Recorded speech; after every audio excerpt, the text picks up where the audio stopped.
하겠습니다. 오늘 본문 한 마음으로 기도에 힘썼다라는 제목으로 우리가 이제 말씀을 나누려고 하는데요.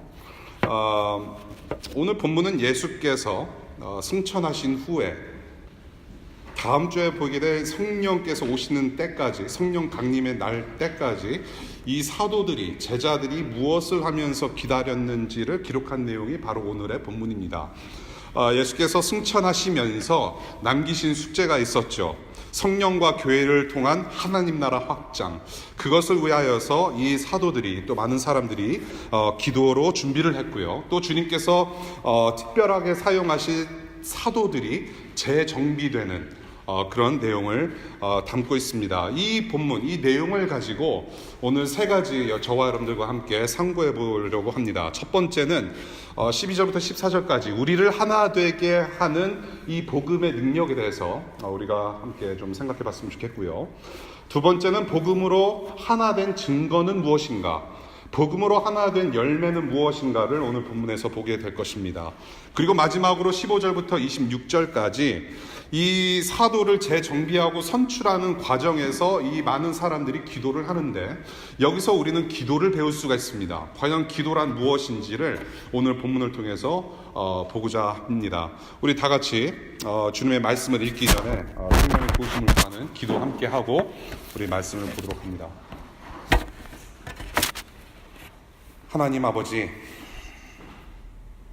우리의 눈을 들어 우리의 눈을 열으셔서 그 하나님의 일을 보게 하여 주옵소서.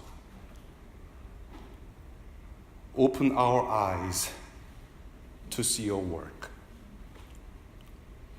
이 시간 성령 하나님께 철저히 의지합니다. 우리의 가슴 속에, 우리의 영혼 속에, 마음 속에 이 말씀의 씨앗을 심어주시고, 우리가 사는 날 동안 그 하나님의 역사하심, 그 하나님의 일을 볼 수 있도록 우리 성령님 인도하여 주시기를 간절히 기도합니다. 오늘 본문을 통해서 우리가 마땅히 알아야 할 것들을 알게 하시고, 주님을 더욱더 알아가는 지식으로 말미암아 우리 교회가 하나 되는 그런 시간으로 우리 좀 이끌어 주시고, 그래서 우리가 주님의 영광 볼 수 있도록 인도하여 주옵소서. 예수님 이름으로 기도합니다. 아멘. 오늘 본문 사도행전 1장 12절부터 26절까지 읽겠습니다. 사도행전 1장 12절부터 26절까지의 말씀 제가 읽겠습니다. 그리고 나서 그들은 올리브 산이라고 하는 산에서 예루살렘으로 돌아왔다. 그 산은 예루살렘에서 가까워서 안식일에도 걸을 수 있는 거리에 있다. 그들은 성 안으로 들어와서 자기들이 묵고 있는 다락방으로 올라갔다. 이 사람들은 베드로와 요한과 야고보와 안드레와 빌립과 도마와 바돌로메와 마테와 알페오의 아들 야고보와 열심당원 시몬과 야고보의 아들 유다였다. 이들은 모두 여자들과 예수의 어머니 마리아와 예수의 동생들과 함께 한 마음으로 기도에 힘썼다. 그 무렵에 신도들이 모였는데 그 수가 120명쯤이었다. 베드로가 그 신도들 가운데 일어서서 말하였다. 형제자매 여러분, 예수를 잡아간 사람들의 앞잡이가 된 유다에 관하여 성령이 다윗의 입을 빌어 미리 말씀하신 그 성경 말씀이 마땅히 이루어져야만 하였습니다. 그는 우리 가운데 한 사람으로서 이 직무의 한 몫을 맡았습니다. 그런데 이 사람은 불의의 삭스로 밭을 샀습니다. 그러나 그는 거꾸러져서 배가 터지고 창자가 쏟아졌습니다. 이 일은 예루살렘에 사는 모든 주민이 다 알고 있습니다.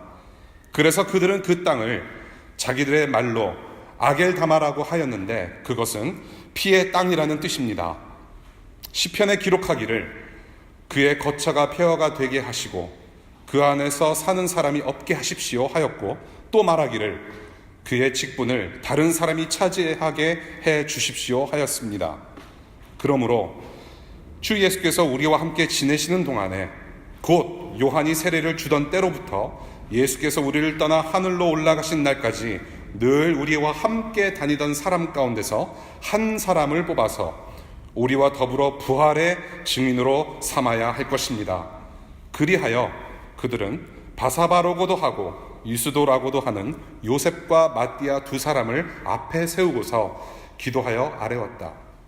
모든 사람의 마음을 다 아시는 주님께서 이 두 사람 가운데서 누구를 뽑아서 이 섬기는 일과 사도직의 직분을 맡게 하실지를 우리에게 보여주십시오. 유다는 이 직분을 버리고 제 갈 곳으로 갔습니다. 그리고 그들에게 제비를 뽑게 하니 마띠아가 뽑혀서 11 사도와 함께 사도의 수에 들게 되었다. 주님의 말씀입니다. 첫 번째 우리가 이 본문으로 볼 수 있는 것은 복음은 우리를 하나 되게 한다라는 것입니다. 복음은 우리를 하나 되게 한다. 12절부터 14절까지 우리가 보면서 복음은 우리를 하나 되게 한다. 예수께서 감람산에서 마운트 올리브에서 승천하신 직후에 제자들은 가까이에 있는 예루살렘 숙소로 돌아옵니다. 15절을 참고해서 보니까요, 이 지금 다락방이 120명이나 들어갈 만큼 아주 큰 다락방입니다. 네, 엄청나게 큰 다락방입니다. 거기서 11 제자들과 그리고 여자들, 그리고 예수의 어머니 마리아, 그리고 그 예수의 동생들이 지금 함께 기도를 하고 있습니다. 11 제자들과 여자들과 예수의 어머니 마리아, 그리고 예수의 가족들, 동생들 함께 기도하고 있습니다. 이 누가가 이 기도에 참여한 사람들을 일일이 밝힌 것에는 분명한 저는 의도가 있다라고 저는 봅니다.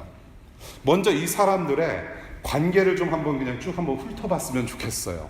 첫 번째, 지금 11 제자들이 모였습니다. 원래는 12 제자인데 가룟 유다가 예수님을 배반하고 자기 스스로 목숨을 끊었습니다. 그래서 11 제자가 지금 모여서 기도를 하고 있죠. 이 11 제자들은 누구였습니까? 저는 주님과 함께 죽겠습니다 하면서 주님을 죽도록 따라다녔던 제자들이었습니다. 그런데 막상 예수 그리스도께서 십자가에서 처형을 당하시는 날에는 다 도망가고 없었던, 다 도망가 버렸던 제자들이었다는 것이죠. 흑역사의 제자들이 지금 이 기도의 자리에서 기도를 하고 있답니다. 두 번째, 여자들이라고 되어 있습니다. 여자들. 이 당시에 여자들은 사회적인 약자입니다. 사회적인 약자를 우리 누가께서, 사도 누가께서 이렇게 먼저 올려놓으셨어요. 예수의 어머니 마리아보다, 예수의 가족 그 형제들보다 이 여자들이라는 존재를 부각시켰습니다. 이 여자들,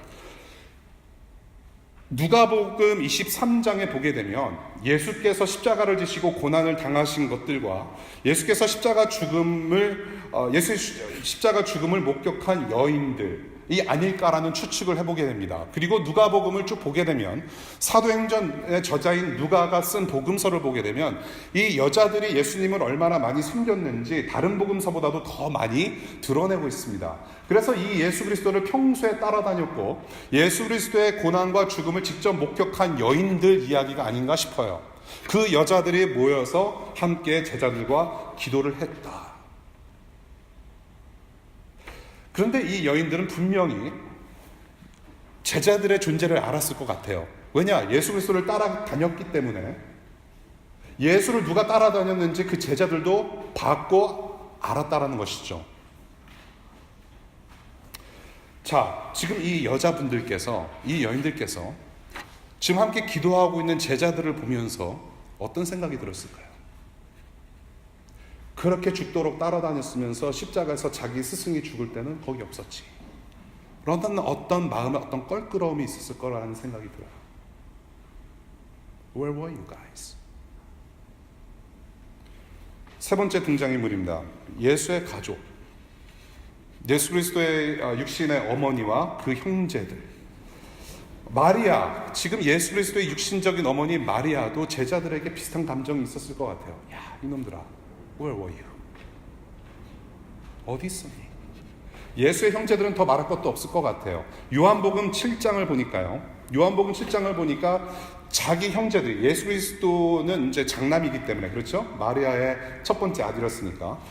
두 번째로 줄줄이 있는 그 동생들이 자기 형님인 예수 그리스도를 믿지 않았다라고 증거하고 있습니다. 예수 그리스도를 믿지 않았고 더불어서 이 예수를 비아냥거렸던 사람들이에요. 에헤이, 형님 또 저러고 다닌다. 기도의 자리에서 이 형제들을, 예수 그리스도 자기 형님을 디나이하고 그렇게 알아주지 않았던 이 형제들을 보면서 또 제자들은 어떤 감정이 있었을까요? 야, 너네는 내 스승하고 같이 살았으면서 그렇게도 믿질 않았느냐. 자기들은 도망갔으면서. 지금 이러한 삼각관계, 얽혀있는 관계가 이 속에서 지금 있었다라는 얘기죠. 있었어요. 살짝 불편한 그런 상황. 인간이기 때문에 얽히고 설킨 그런 감정과 불편함이 분명히 존재하고 있었을 거라는 생각이 들어요. 그래서 누가가 한 마음으로 기도했다라는 그것을 쓰지 않았겠는가라는 추측을 해보게 되는 것이죠. 한 마음으로 기도했다. 이 사람들이 어떻게 하나 되어서 기도할 수 있었을까요? 라고 생각을 했을 때에 이 사람들은 메시아 예수를 직접 경험한 사람들입니다. 예수 그리스도의 이 땅에 오심을 경험한 사람도 있었고요. 그 뒤로 이 예수 그리스도께서 어떻게 자랐는지를 직접 목격한 사람도 있었고요. 또한 사람들도 있었고요. 그 다음에 이 예수께서 생전에 행하셨던 모든 기적을 체험한 사람도 있었고, 또한 이 예수께서 선포하신 말씀들을 직접 들었던 사람들도 있었고, 십자가 죽음과 부활과 승천을 모두 경험한 사람들이 지금 여기에서 함께 기도했다라는 것이죠. 바로 내가 알고 있었던 이 형님 예수 그리스도, 내 아들 예수 그리스도, 내가 따라다녔던 스승 예수 그리스도, 이분이야말로 진정한 하나님의 아들이고 우리가 그토록 기다렸던 메시아구나, 그리스도구나. 내가 바뀌었다는 것입니다. 이 예수를 경험하고 나서 이제 와서 보니 바뀌었다라는 것이죠.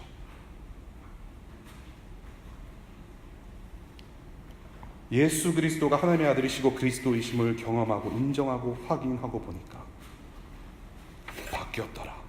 과거사에 관련된 감정 싸움에 휘말리지 아니하고 오직 다시 오실 예수 그리스도, 우리가 경험했던, 내가 경험했던 예수 그리스도를 기다리는 마음으로 한 마음 일편단심돼서 기도했을 거라는 생각이 들어요. 예수 그리스도의 복음, 이 예수 그리스도의 복음, 우리를 하나 되게 하는 하나님의 능력인 줄로 저는 믿습니다. 우리의 하나됨을 이루시기 위해서 우리 예수께서는 이미 미리 하나님께 기도하신 바가 있습니다. 하나 되게 해달라고, 하나 되게 하여 주옵소서, 저들로 하나 되게 하여 주옵소서. 요한복음 17장 제사장의 기도를 드리시면서 그토록 원하셨던 것은 우리의 하나됨을 위해서 기도하신 거예요. 그리고 기도하신 대로 그 하나됨을 이루시기 위해서 십자가에서 죽으신 것이죠. 이것이 바로 복음입니다. 예수 그리스도의 십자가는 하나님과 죄인을 만나게 하는 영광의 장소입니다. 우리의 죄를 예수 그리스도께서 다 뒤집어 쓰시고 십자가에서, 우리 대신 십자가에서 달려 죽으신 후에 우리를 하나님의 자녀로서 다시 회복시키시고 하나님과 하나 되는 역사를 이루신 분이 바로 예수 그리스도이시고, 그것이 바로 복음이라는 것입니다. 동시에 우리 예수 그리스도는 하나님과 우리를 하나로 묶어주실 뿐만이 아니라 저와 여러분들이 하나 되는 역사를 또한 이루신 분이 바로 예수 그리스도시고, 그것이 바로 십자가의 사건이라는 것입니다. 위로 아래로 우리를 하나님과 하나 되게 하시고 좌우로 저와 여러분들을 하나 되게 하신 우리 주 예수 그리스도의 복음의 역사, 저와 여러분들이 서로 다른 것처럼, 삼위일체 하나님이 서로 차이를 인정하는 것처럼, 그러나 삼위일체적 사랑 안에서 하나 될 수 있게 만드신 그 십자가의 능력, 바로 이 십자가, 이곳은 은혜와 기적과 영광의 장소, 우리를 하나로 만드신 장소였다는 것이죠. 복음 안에서 저와 여러분들은 하나입니다. 저와 여러분들은 얼굴이 다르고 서로 살아온 배경이 다릅니다. 너무나도 달라요. 성격도 다릅니다. 왜 혈액형은 4가지밖에 없는지 이해할 수 없으나 여전히 저와 여러분들은 달라요. 교회는 다름이 인정되는 곳입니다. 저와 여러분들은 생각이 다르고 하나님을 믿는 방식도, 하나님을 만나게 된 방법 또한 달랐습니다. 하는 일도 다르고 기도하는 방식도 다르고 찬양하는 방법도 다 달라요. 그럼에도 불구하고 우리는 예수 안에서 하나 된 그분의 몸이라고 성경은 말하고 있습니다. 우리의 서로의 차이는 인정될지라도 우리에게 부으신 예수 그리스도의 사랑 안에서 우리는 이미 하나라는 것을 성경에서는 선포하고 있죠. 몸에 서로 다른 각 마디가 모여서 몸을 이루듯이 복음은 서로 다른 저와 여러분들을 하나 되게 하는 것입니다.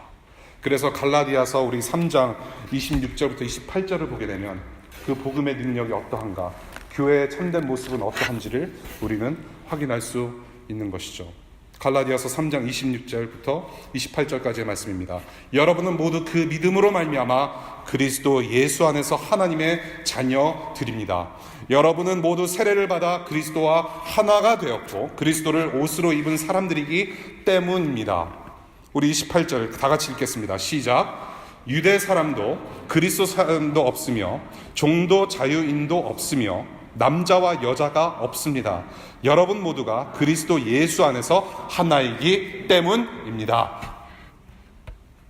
지난 5년 동안 제가 우리 교회 교적부를 계속해서 업데이트를 하면서 저는 여러 가지 인포메이션, 여러분들의 신상명세를 많이 올려놨습니다. 제가 아는 만큼. 그리고 여러분들에게 부탁을 드려서 여러 가지 인포메이션을 제가 받아서 엑셀에 저는 계속 업데이트를 했습니다. 쉽지 않습니다. 왜냐하면 다른 교회는 1년에 한 번씩 하는 작업인데요, 저는 한 달에 2번씩 작업을 합니다. 덜어는 3번도 제가 작업합니다. 왜? 들어오시고 나가시고, 이분 가셨지? 빼드리고, 새로 오신 분들, 등록하신 분들 또 올려드리고. 근데 저는 항상 썼던 그 아이템 중에 하나가 뭐였냐면, 여러분들이 어떤 학교, 어떤 직장에 다니는지, 전공은 무엇인지 항상 쓰는 칸이 있었어요. 그것을 알면 조금 더 여러분들하고 친해지고 싶어서, 친해질까 봐서. 그런데 어느새부턴가 이것이 과연 예수 그리스도의 복음 안에서 과연 필요한 것인가? 나도 연약한 인간이기 때문에 어떤 스테레오타이핑이 있고 어떤 그런 것이 있잖아요. 편견이 들어올 수도 있고. 그래서 그 2개를 뺐어요.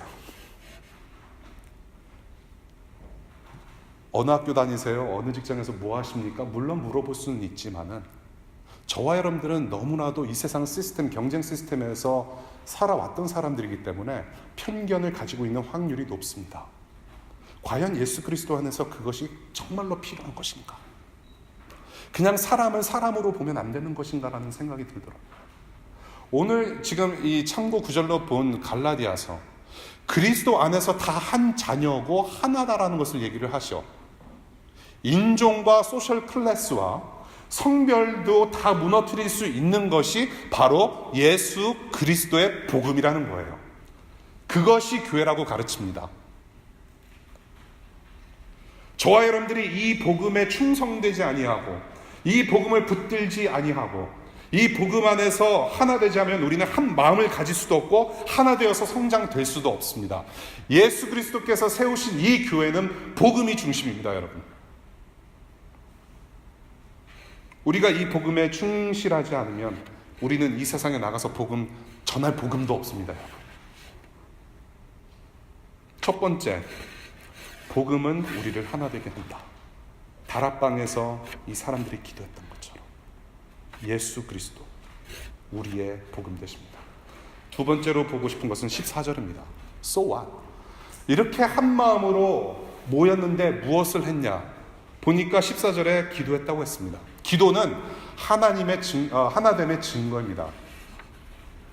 The evidence, the true evidence of unity in Christ is prayer.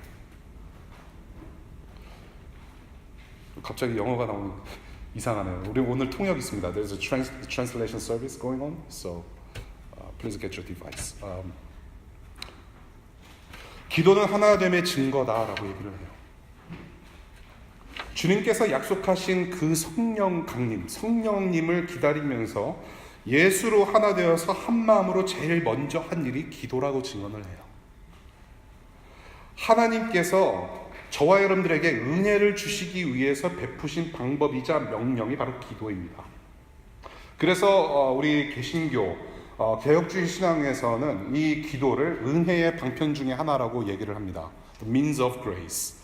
하나님께서 은혜를 주시는 방편, 방법으로 이 기도라는 것이 있고요. 또한 성례가 있습니다. 성찬식과 세례식이 있습니다. 이제는 주님께서 승천하셔서 직접 소통할 수 없는 상황이 되어버렸어요. 전에는 예수님을 졸졸졸 따라다니면서 묻기도 하고 듣기도 하고 직접 경험도 하고 같이 밥도 먹고 같이 코도 골고 울기도 하고 웃으면서 지냈어요. 직접적인 소통이 가능했어요. 그런데 예수께서 승천하신 다음에 직접적으로 소통할 수가 없게 되었습니다. 그래서 할 수밖에 없었던 것이 기도였죠. 모두가 동일하게 주님을 고대하며 성령을 기다리고 있으니 이렇게 한마음 된 결과로서 기도를 하고 있어요. 우리가 기도를 하는데 이 기도의 본질은 과연 어디서부터 시작이 되는가? 역시 저는 이 기도의 본질은 복음이라고 저는 생각을 합니다.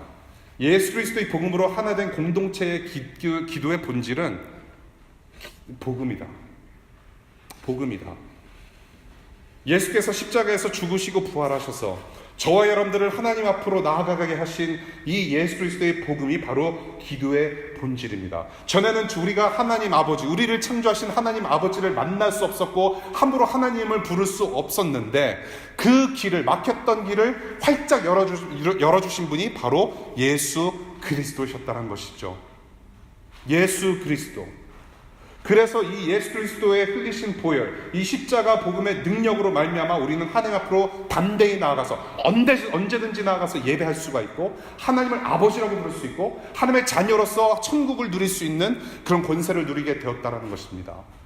지금은 우리의 눈으로는 하나님을 볼 수는 없지만은 이 기도라는 은혜의 방편을 통해서 우리는 하나님께 언제든지 기도할 수 있고 말씀 드릴 수 있고 말씀을 들을 수 있는 그런 은혜를 누리게 되었다는 것이죠. 복음이 기도의 본질이다.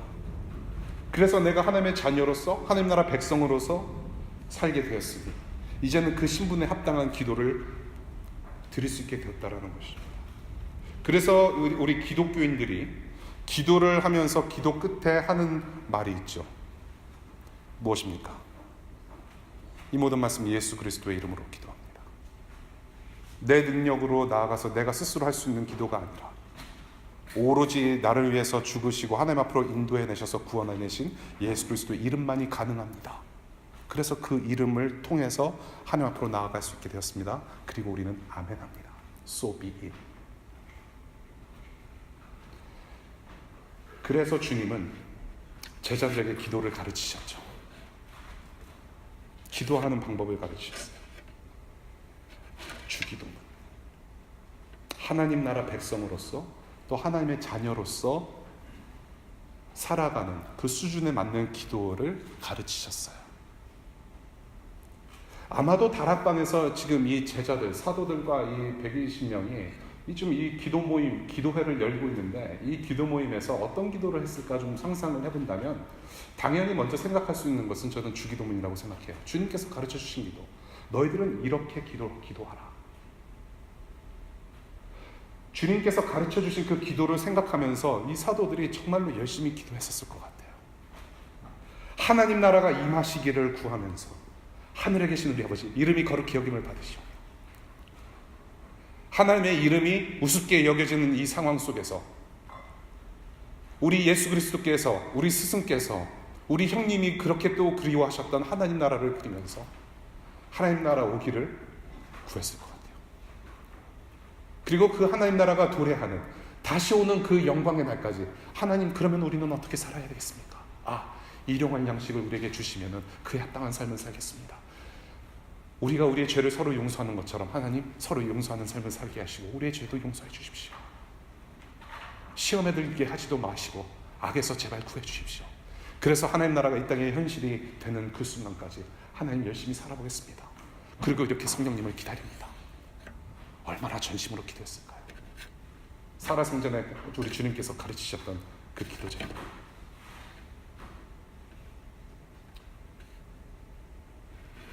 자녀로서 백성으로서 합당하게 사는 삶을 위해서 도움을 요청하고 다시 오실 예수를 갈망하며 정말로 보고 싶은 마음으로 기도한 한마음 된 형제자매들. 기도는 하나 된 증거입니다. 여러분. 복음으로 하나가 되면 기도할 수밖에 없는 상황이 벌어져요. 왜? 다 같이 복음으로 만나게 된 하나님을, 또한 우리의 죄를 씻기신 예수 그리스도를 보고 싶은 갈망함이 존재하기 때문에. 성령의 주도로 교회가 세워지는 행전 역사 속에서, 이 사도의 행전 역사 속에서 기도는 교회의 호흡과 같았어요. 기도는 호흡이에요. 앞으로 사도행전 우리가 계속 공부하면 알 수 있겠지만요, 기도 굉장히 많이 했습니다. 중요한 일이 있을 때 이 누가, 저자 누가는 기도했다 계속 질문하고 있어요. 사도행전의 역사는 기도의 역사라고 해도 과언이 아닐 것 같아요. 하나님께서 하나된 사도들과 교회를 통해서 역사를 만들어 가실 때 늘 기도의 무릎이 거기 있었어요. 지금도 사도행전의 역사는 땅끝에서 땅끝으로 계속 진행 중입니다. 그 교회의 역사 가운데 저와 여러분들이 여기 지금 워싱턴 DC 한복판에 있어요. 저는 처음에 교회 예배를 시작하면서 그 동역자들이 정말로 필요했지만은 저는 딱 한 사람 보내주시기를 굉장히 기도했어요. 그것이 누구냐면 기도하는 사람. 저와 함께 동역하면서 같이 예배를 시작할 수 있는 사람, 전도사님 한 명 보내주십시오. 그 기도원 원장도 할 수 있을 만큼의 기도의 전사를 보내주십시오. 그래서 실제적으로 한두 분께 부탁을 드린 적이 있었어요. 두 분 다 여자분들이에요. 전도사입니다. 굉장히 밤낮으로 기도하시는 분들이에요. 근데 그분들의 부르심은 따로 있었어요. 그래서 함께 조인 못했어요. 정말로 함께 기도하는 조력자가 있으면 좋겠다. 그래서 교회가 하나됨을, 교회 예배 가운데 정말로 예수 그리스도를 닮아가는 그 교회의 역사를 함께 경험하고 싶다. 물론 우리 교회를 찾아오신 많은 분들이 기도의 사람들이었습니다. 그런데 한 3년 반 지나고 보니까 이 소정 씨라는 분께서 자원해서 기도팀을 운영하고 싶대요. 우리 교회 청년들, 교우들을 위해서 기도 제목 받고 이분들을 위해서 기도하고 싶습니다. 옛날에 꿈에 그리던 그 기도팀이 현실이 되는 기적을 저는 맛봤어요. 그렇게 밑판을 쫙 깔아주시고 나서 우리 지금 서정님께서 거기 기도팀을 계속 이어갑니다. 여러분들 주보 보시면 기도 제목 나눠주십시오. 함께 기도하겠습니다. 여러분들의 기도하는 바를 알려주십시오. 그래서 우리가 기도하면서 우리가 복음 안에서 하나됨을 좀 같이 누리면서 함께 감사 찬송할 수 있기를 바랍니다. 여러분들 각종 모임 때 여러분들 기도하시잖아요. 비록 통성 기도를 할 수 없는 그런 척박한 상황이지만은 그래도 여러분들의 신음소리도 들으시고 여러분들의 마음을 들으시는 하나님께서 그 기도를 들으시고 우리와 함께 하시기를 원하신다는 것이죠. 예배 전에 파워포인트를 쏴드립니다. 지금은 기도하는 시간입니다. Pray for DC. 예배 전에 조금 더 일찍 오셔서 여러분들을 위해서 기도하실 뿐만이 아니라 지금 여러분들이 땅 발에 발붙이고 사는 이 DC를 위해서도 기도를 하셔야 되죠. 중간에 찬양이 끝나고 나서 우리가 공동기도 제목 가지고 기도를 합니다. 함께 마음 모아주십시오. 예배가 끝나고 나서 우리 식사하시러 가시는 분들 식사하시고 정말로 일주일에 한 번 교회당 와서 우리 믿음의 형제들 자매들과 함께 예배하고 나서 기도하는 그 시간, 조금 더 기도하실 분들 기도하시고 가셨으면 좋겠어요. 그리고 매일 기도하셨으면 좋겠습니다. 여러분들 주보를 보시면 월요일부터 토요일까지 우리가 교회적으로 공동체적으로 하나가 되어서 기도할 수 있는 기도 제목을 올려드렸습니다. 월요일 미국과 DC를 위해서 기도하십시오. 화요일 한국과 북한을 위해서 여러분들 합심해서 기도했으면 좋겠습니다. 저는 이제는 한국과 북한을 위해서 기도하는 말을 저는 다른 말로 바꿨으면 좋겠습니다. 민족을 위해서 기도합시다. 엊그저께 남북 정상회담이 있는 동안에 CNN에서 그 올리신 자막을 보셨는지 모르겠어요. 코리아 하면서 코리아를 복수형으로 사용했어요. 이것은 비극입니다. 민족의 비극이에요. 우리 민족을 위해서 기도하십시오. 양 나라 갈라진 두 민족의 지도자들을 위해서 아무도 소외되지 않고 하나가 돼서 정말로 하나님 알 수 있는 길이 활짝 열릴 수 있기를. 세 번째, 수요일날 무엇을 위해 기도합니까? 세계 이웃을 위해 기도합니다. 세계 각처에서 고통받는 자들을 위해서, 지도자들을 위해서 각종 커런트 이슈를 가지고 여러분들 기도할 수 있는 기회가 있습니다. 이웃들을 위해서, 그렇죠? 목요일, 여러분들의 가장 가까운 이웃을 위해 기도합니다. 여러분들의 룸메이트를 위해서 기도하고요. 여러분들의 코워커를 위해서 기도하는 날입니다. 여러분들의 보스를 위해서 기도하는 날이고, 여러분들 지나가는 우리 포기 바럼과 조지타운과 DC와 메릴랜드, 버지니아에 사는 가까운 이웃을, 친구를 위해서 기도하는 날입니다. 그 다음에 금요일 예배를 위해서 기도하자고 했습니다. 제가 특별히 금요일날 예배를 위해서 기도하자고 한 이유를 우리 서정님과 나눴는데요.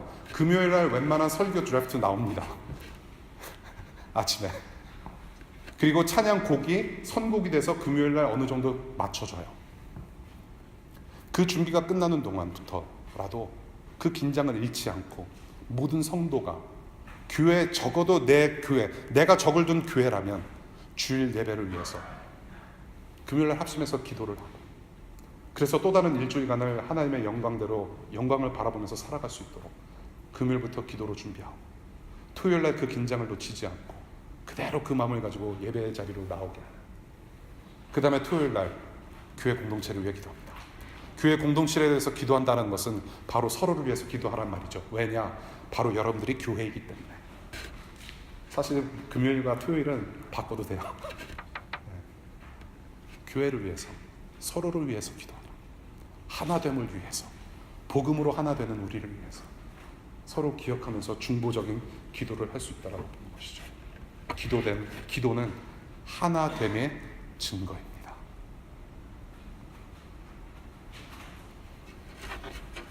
아까 제가 광고 시간에 우리 혜민 씨 소개를 못했어요. 예, 우리 교회에서 같이 기도하면서 조력자로 있다가 아까 박수 한번 주십시오. 죄송합니다. 한국에서도 계속 우리 교회 디스를 위해서 기도하신 분이죠. 기도의 조력자들이 모인 곳, 기도로 하나님의 영광을 보는 곳이 바로 교회. 세 번째, 저와 여러분들이 세 번째로 볼 수 있는, 본문에서 세 번째로 우리가 알아야 될 것은 무엇이냐면, 기도는 말씀을 이루시는 하나님에 대한 믿음과 순종이라는 것입니다. 기도는 말씀을 이루시는 하나님에 대한 믿음과 순종이다. Faith and obedience. 기도는 말씀을 이루시는 하나님께 대한, 하나님을 향한 믿음과 순종이다. 15절부터 26절까지 보는데요. 베드로가 지금 다락방에 모인 120명 앞에서 예수를 배신한 가룟 유다의 최후를 아주 그래픽하게 적나라하게 증언하고 있습니다. 그리고 이에 관련한 성경의 예언을 설명을 하고 있습니다. 성경 구절을 인용을 해요. 시편 69편과 시편 109편을 인용하면서 하나님께서 그 말씀하신 대로 이루었다. 그리고 봐라, 예수를 부인하고 예수를 배신한 자의 최후가 이렇다라고 증언을 해요. 그리고 유다의 자리를 대신할 사도 선출을 발표합니다. 우리는 한 사람 더 뽑아야 된다. 12명 채워야 된다. 사도 선출의 과정을 그 15절에서부터 볼 수가 있죠. 조건이 있습니다. 사도의 조건. 첫 번째, 예수 그리스도를 직접 경험했던 제자들 중에 한 명이어야 한다. 저와 여러분들이 흔히 생각했을 때는 12제자라고 생각을 합니다만은 이 12제자들 이외에도 주변에 따라다녔던 제자들이 있었다라는 것을 증거하는 것이죠. 나중에 뽑힐 마띠아는 이 12명이 아니었다라는 것이죠. 제자들, 예수 그리스도를 직접 경험했던 제자들 중에 한 명이어야 된다. 두 번째, 목적이 있습니다. 왜 뽑아야 되느냐? 부활의 증인으로서 같이 사역하는 사도를 뽑아야 된다라는 목적이, 분명한 목적이 있어요. 예수 그리스도의 복음을 전할 자를 뽑아야 된다. 그리고 세 번째, 후보를 뽑습니다. 후보를 뽑아요. 그런데 여러분들, 우리가 요한복음을 공부를 하신 분들은 살짝 기억나시겠지만 이 가룟 유다라는 사람이 이 12명 중에서 특별히 담당했던 일이 있습니다. 이 사람은 재정 담당이에요. 재정부장. 제자들의 돈을 관리했던, 제자들이 예수님을 따라다니면서 사용될 모든 그런 재정을 관리했던 사람이었습니다. 돈에 자꾸 노출이 되었기 때문에 아마도 그 돈에 확 넘어간 것이 아닌가라는 생각도 드는 것이죠. 그렇기 때문에 저는 아마도 사도 직분 이 나머지 한 명을 뽑으면서 유다가 했던 그 업무를 그대로 이어줄 만한 사람, 즉 재정 관리에 은사가 있는 사람을 추려서 2명을 뽑지 않았겠나라는 생각이 들어요. 후보 2명을 뽑습니다. 후보 2명을 뽑고 이제 네 번째 결정을 하는 것이죠. 제비 뽑기를 합니다. 지금 이런 15절부터 26절까지의 상황 속에서 한 가지 우리가 질문해야 될 것이 있어요. 왜 베드로는 굳이 12명을 채우려고 하는가라는 거예요. 그냥 11명에서도 충분히 감당할 수 있는 사역이 아닐까 싶어요. 그런데 왜 베드로는 그렇게 12명을 채우려고 하는가? 왜냐하면 지금 오늘 인용 구절에도 보시다시피 하나님께서 그렇게 말씀하셨기 때문에 그래요. Because God said so in the scripture. 하나님께서 그렇게 말씀하셨기 때문에 그래요. 우리 20절 다시 한번 봤으면 좋겠습니다. 사도행전 1장 20절. 시편에 기록하기를 그의 거처가 폐허가 되게 하시고 그 안에 사는 사람이 없게 하십시오 하였고, 또 말하기를 그의 직분을 다른 사람이 차지하게 해주십시오라고 하였습니다. 그런데 이 말씀은 어디서부터 나오는 말씀이냐 봤더니 16절이에요. 유다에 관하여 성령이 다윗의 입을 빌어서 말씀하신 성경 말씀이다. 하나님의 말씀이라고 증언하고 있습니다. 그 말씀이 있으셨기 때문에 12명이 필요하다. 이것을 거슬러 올라가면 조금 더 긴 역사의 배경이 있는데요. 간단히 추려서 말씀드리겠습니다. 구약 성경에 12지파가 나옵니다. 하나님은 이스라엘 백성 12지파를 세우셔서 하나님 나라를 형성하시기를 원하셨어요. 그것이 하나님의 의지였습니다. 12지파, 12 tribes. 그런데 그 12지파, 이 이스라엘을 상징하는 12지파, 이 12지파가 예수 그리스도를 저버렸습니다. 이스라엘이 배신했어요. 이스라엘이 그 메시아 예수를 거절했습니다. 그런데 그 예수 그리스도께서는 이 12지파를 상징할 만한 12제자를 세우시고 그 12제자를 통해서 온 세계가 열방이 하나님 나라가 되는 것을 꿈꾸셨다는 얘기입니다. 그러니 지금 한 명이 빠진 상태에서 11명이서 할 수 있는 일이 아니었다는 것이죠. 하나님의 뜻이 아니었다는 것이죠. 그것을 fulfill 하시기 위해서, 성취하시기 위해서 12사람을 채워놓으셨다. 앞으로 이제 우리가 요한계시록을 보게 되면 이러한 증거들이 있습니다. 12사도, 12제자의 이름이 바로 12지파의 이름이었고 하나님 나라가 완성되는 그림이 그려지는, 하나님 나라 확장을 추진하시는 우리 주 예수 그리스도. 그런데 이 베드로 보십시오. 예수를 3번 배신했던 베드로. 지금 베드로는 예수 그리스도의 죽으심을 직접 목격하지 않았죠. 도망갔기 때문에, 배신 때렸기 때문에. 그런데 부활을 경험했어요. 부활을 경험하고 정신을 차리고 난 다음에 예수께서 승천하시기 전 40일 동안 예수님께서 특별 강의를 하셨어요. 특강을 들으면서 이 베드로는 많이 성경에 대해서 더 깨우쳤을 것 같아요. 하나님 나라. 앞으로 12사람을 통해서 이루시게 될 진정한 하나님 나라, 이스라엘. 새 나라와 새 땅, 새 민족. 특히 주님께서 누가복음 22장과 마태복음 19장에서 말씀하신 12사도에 대한 주님의 의지, 자기 스승이 말씀하신 그 12사도에 관련된 말씀을 캐치했을 거예요. 주님의 말씀은 이루어져야 한다.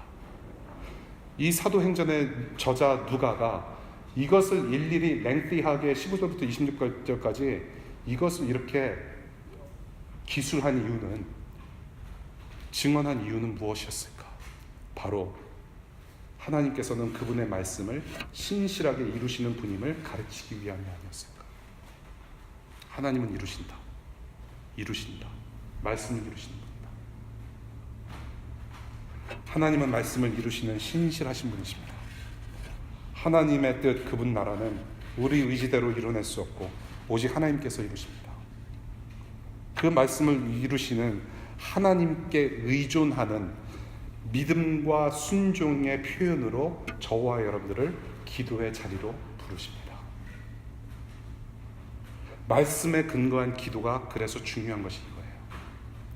기도는 내 뜻을 관철시키려고 하는 떼기장 쓰는 것이 아니라 하나님의 뜻이 관철되기를 위해서 저와 여러분들의 생각과 마음이 조율되는 것이 바로 기도예요.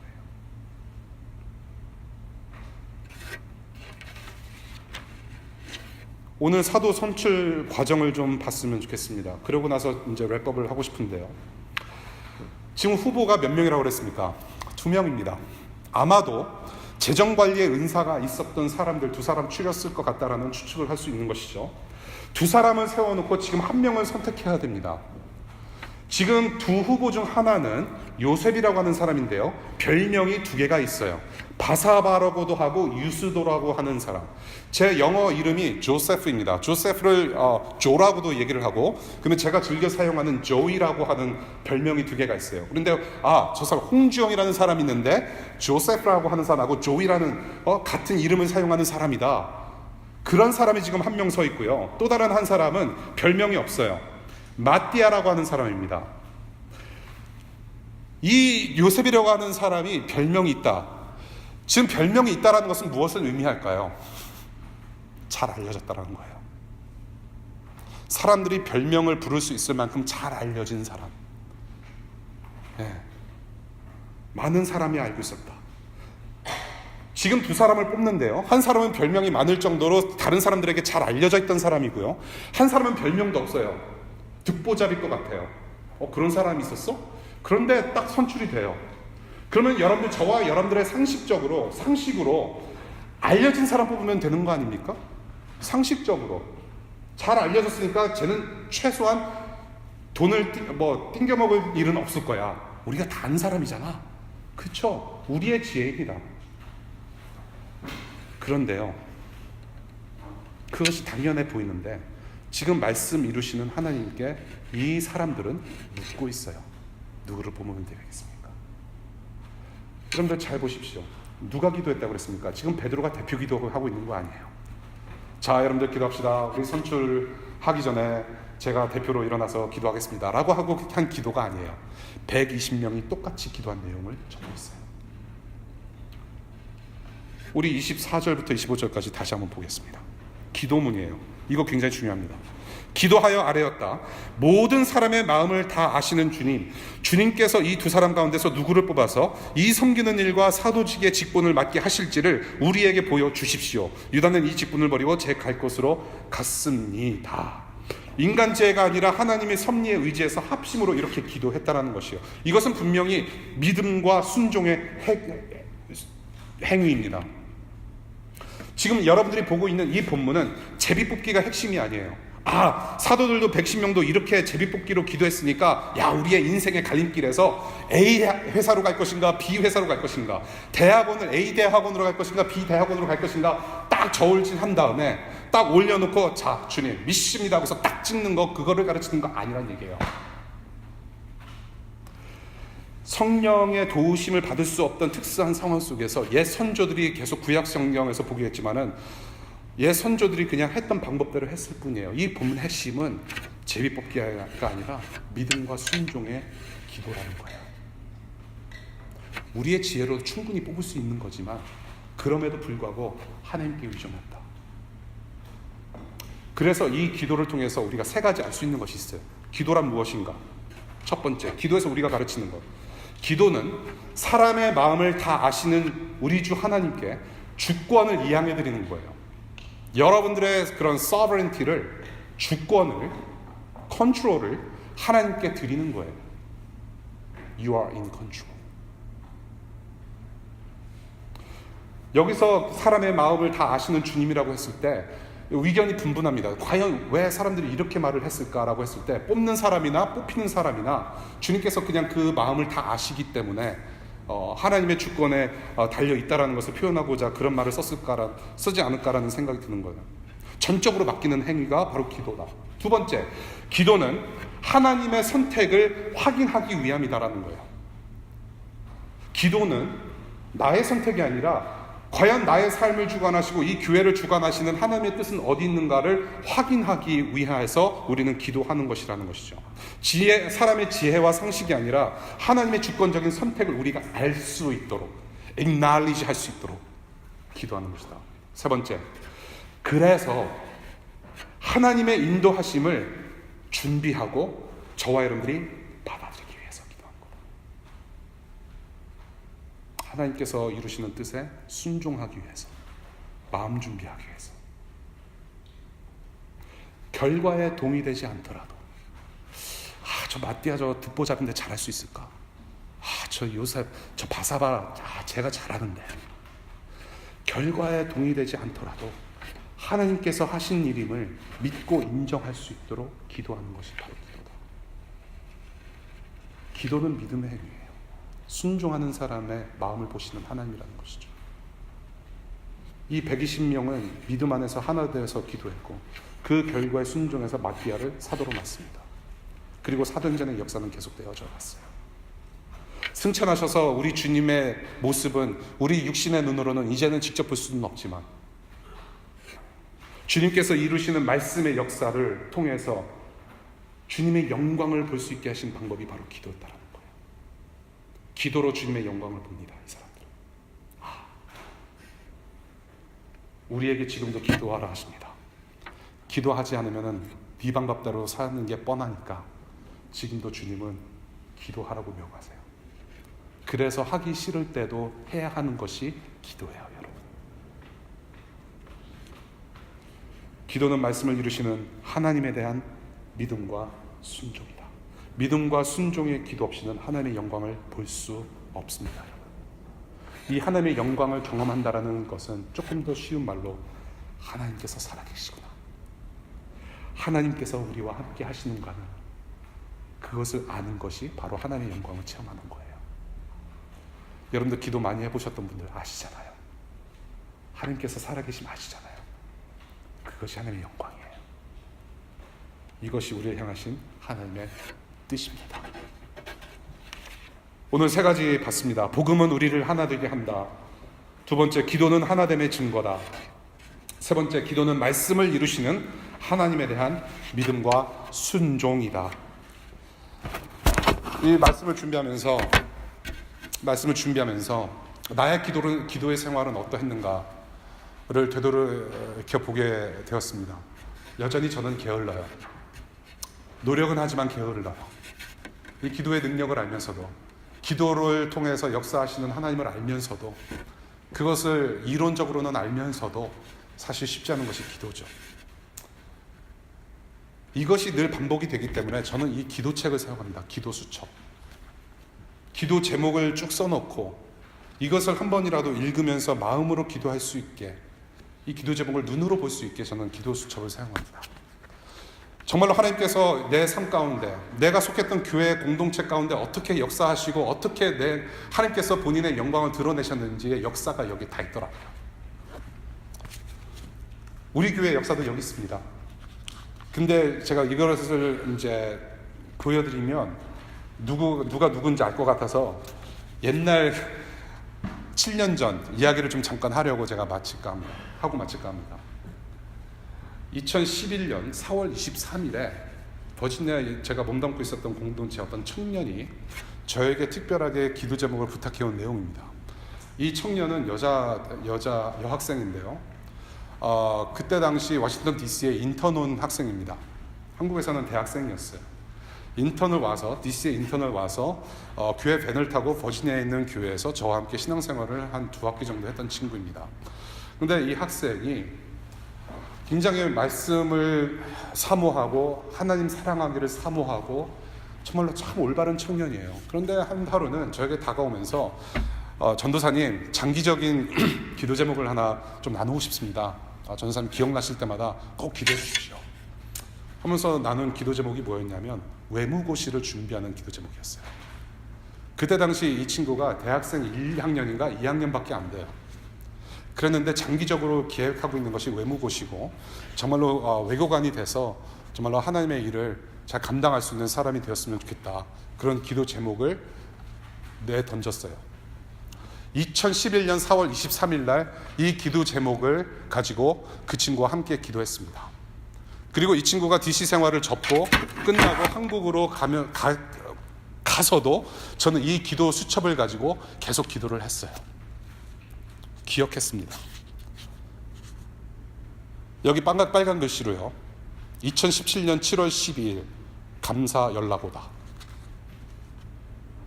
외교관이 됐어요. 외교부 외교관이.